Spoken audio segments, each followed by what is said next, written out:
Hello everyone and welcome to the first episode of VerminScience. So what is VerminScience? VerminScience is simply the application of the scientific method to vermintide. Why do it? I want to address the misconception regarding code. As good a work as a few members of the community are doing deciphering the code, we do not have all of it, and even the code that we do have is not all readable. The last thing you should consider is every developer hires and pays for extensive quality control. Why? But just because a code is written to do something doesn't mean it's actually going to work the way it's intended. The only way to really know how something works is to test it, so that's exactly what we did. The impetus for this video was community discussion generated by the video I did 2 weeks ago on special mechanics. It turns out that we had a lot of conflicting reports and ideas about how callouts work. The chief questions were, how does detection work, and does line of sight matter? Does detection vary from special to special? And if a hero does a call out, what information do we get from that? In other words, what are the rules for determining which hero does the call out? A final note on method. Science is nothing more than the systematic use of observations to generate ideas of how things work, called hypotheses, which you then test as much as you can to see if they're any good. You're going to see some science here, but a lot more happened than is reported here. For every good idea of how things work, we had at least 3 that didn't turn out so well. So I wanted to really thank Lapgotch and Magic Until Science for all their help and all the testing we did. Alright, let's go. If line of sight mattered, it means we should be able to detect an ogre at a further distance depending on where we're looking. We decided to test that.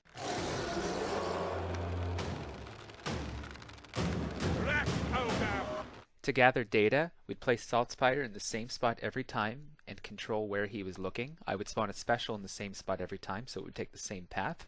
I would record the video and break it down frame by frame, recording at over 100 frames per second, and try to place a barrel where the spot happened so we could track it as we changed his angle. We then repeated the procedure for Saltspider looking directly away, and found a significant difference between the 2 lengths.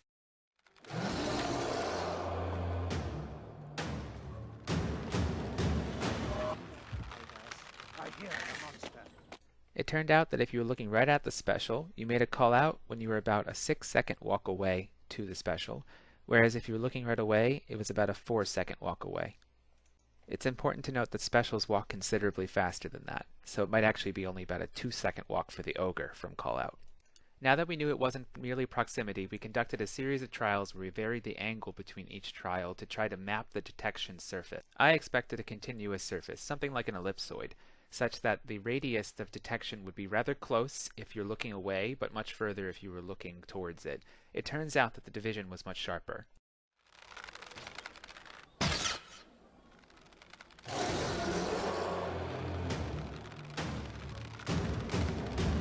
Vermin spawned Ogre.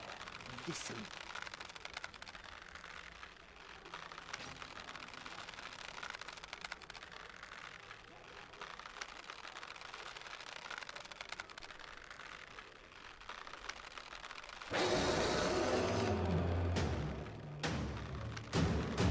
That Ogre coming at us. So it seems like there are 2 distinct detection surfaces. The first is a sphere centered on your hero, which we'll call the hearing sphere, and anything within that radius you'll detect. The second is a seeing cone, located at plus or minus 45 degrees around where you're looking. Now that we had a working model for how detection works, we decided to test callouts.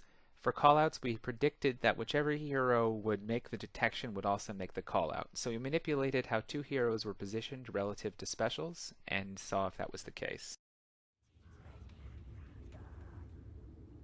Backstabber!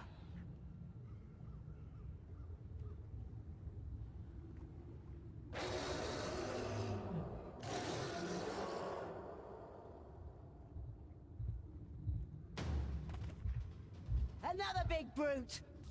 Keep back! Over there! Globadier! I want to melt those barrels to a puddle!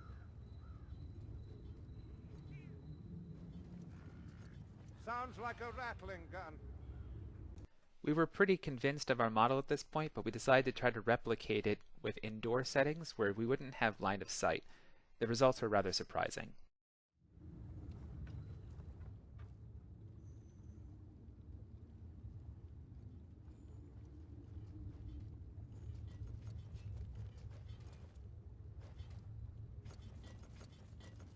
Sounds like a rattling gun.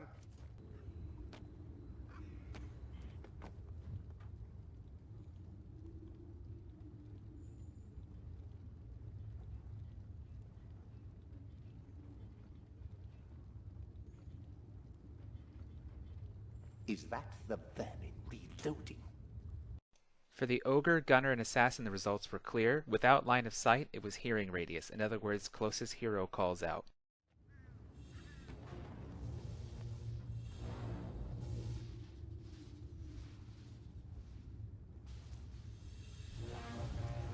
Gas rat! The gas rat, however, seemed to have a hearing cone and a hearing radius, perhaps because it is so loud. Stay clear of it! The Packmaster, however, only has a seeing cone. In other words, if it comes at you from an angle greater than 45 degrees from where you're looking, you will never get a call out. The last thing we had to test was how call out frequency is dictated and how call outs are shared among party members.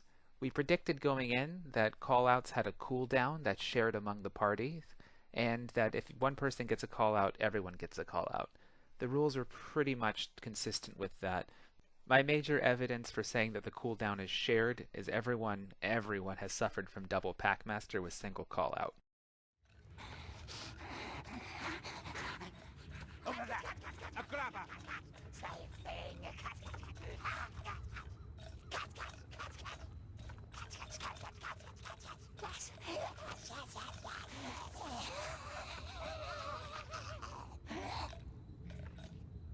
Soon catch! Soon catch!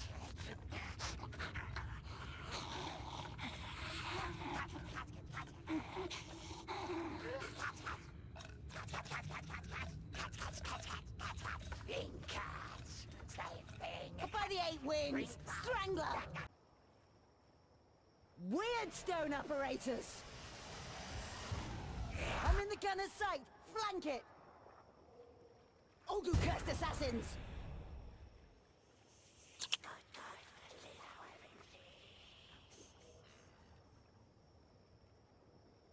Look out! Ogre!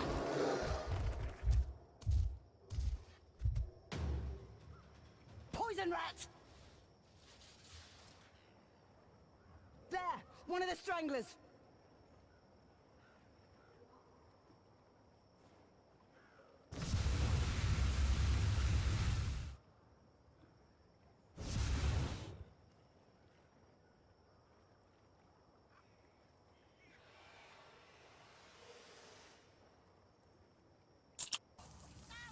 I'm gonna char that hook rat! Skaven gunner!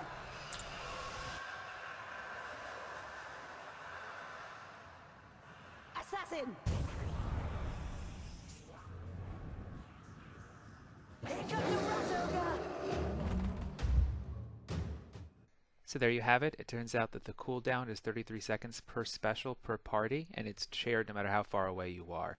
Even with all the testing that we had done, there are still a few unresolved issues. The first is sometimes assassins are called out twice. My suspicion right now is the first call out's for hearing, the second call out is for seeing. It also turned out to be rather hard to test how vertical affects callouts. Our guess is that it's a sphere and a cone. However, it may well be that both of those shapes are rectangular. Crindy guesses that may in fact be the case because it's computationally less expensive. Lastly, as I'm sure you all know, sometimes callouts are not actually shared among party members. It's not clear to us why that is the case. It happens when we're close sometimes, it happens when we're far sometimes. We think it might be a network issue, but we have no proof. So the last thing to do is figure out how to use all this information to improve gameplay.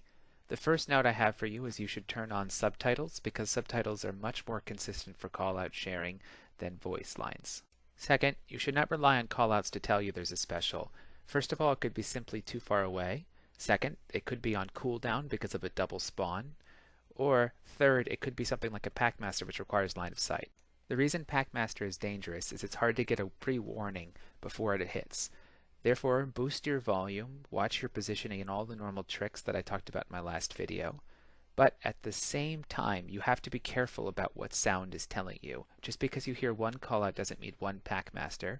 And remember, Packmasters still play their sounds a little bit after they die. and that makes it even harder during a double Packmaster, because you'll hear the first one still rattling after, so your brain is trained to ignore Packmaster sounds right after you kill it. Fight that instinct. Fight it. Assume every Packmaster spawn is a double Packmaster. Lastly, if a player does make a callout, you can synthesize what we learned today with the player's current location and direction to figure out where the special must be to a high degree of accuracy. But you also have to recall the rules for each particular special type. Let's look at a couple clips to see what we can see. We're going to look at clips from a Death Wish duo I did with Noodle on Garden. To effectively two-man or solo an Ogre, you have to be aware of the Ogre and you have to be aware of your backside at all time, so I'm listening constantly for rats and special spawn. Let's listen. After long experience, you know what callout it's going to be from the first word or so I know as a Packmaster. I know common spawn locations are over the wall to my left or over into the maze to our right, but since Barden was facing over to the right and he made the call out, we actually know it's from the maze, so I can pull back and look to my right to hunt for the Packmaster. He's on me, he's on me. So Rattling Gun call out. What we can immediately rule out is it's behind Barden because he's closer to that area and I'm not looking that way. It could be in front of me because I'm looking that way, or it could be over to my right. Barden's looking that way, but he's a significant distance away, so it's hard to tell who would see first. At this point, I'd make sure I keep my spacing to Ogre while scanning towards the maze and scanning over the wall to the right. One more dead rock. Wake up or you'll be sleeping in a rock. So what goes wrong here? The Gatling Gunner, when he dies, continues to make a wind-down sound. Your brain has trained itself over time to ignore that sound. Unfortunately, it means I'm, in this case, actually ignoring the sound of a new Rattling Gunner winding up. I would never have ignored that sound in isolation, but because of the context right after another Rattling Gunner died, it was hard to pay attention to. Wait, are there two? Yeah, there's another one. Another gunner.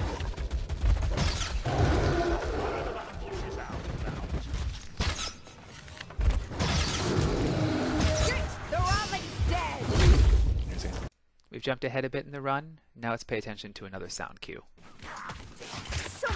Let's use our new rules to analyze. This was actually a pretty complex situation. We're both facing each other only a moderate distance apart. That means if it's directly in front of me, I'd call out. If it's to my back and to my left a bit and back and to my right a bit, I'd call out. In every other case, the dwarf would call out. So it's actually hard to determine what information you get from a call out. So you probably should defer to your normal map knowledge. In this case, I know that behind that wall is a very common spawn spot, the one right to my left. But because at this point I was operating under my old rules being if it's closest to you, you call it out, I actually suspected that it had to be behind us somewhere, probably that open space, or maybe the drop down by the Grim. Because I misused the sound cue, I actually make some sloppy decisions here. Short, her aim. Go towards Grim. Gunner. I don't see him. This way. A maze within a Dropping. maze. We're dropping. I had a dream like this once. Just come on, Gunner is tracking me! I'm sure you noticed me looking around in the middle area for it and being confused. As you can tell from where the shots are being fired from right now, he probably climbed over that wall, walked a bit towards the way we did, and then started firing as we hopped down. If I'd expected that spawn spot in the first place, I could have just camped it out and shot him. The result's going to be that we get pushed around by a horde and have to deal with a gunner, almost losing. If you're interested in the rest of that run, the link's here. I'll also link to a number of other gameplay videos and mechanics guides that I've done so far. So this has been the first episode of VerminScience. I hope you guys learned a lot and enjoyed it. If you have any more ideas for VerminScience to investigate, go ahead and let me know. As always, I really appreciate feedback, so I look forward to hearing from you guys. And I just wanted to thank Lapgotch and Magic Until Science one more time for all their help. I definitely couldn't have done without you guys. Appreciate it. Look forward to future collaboration.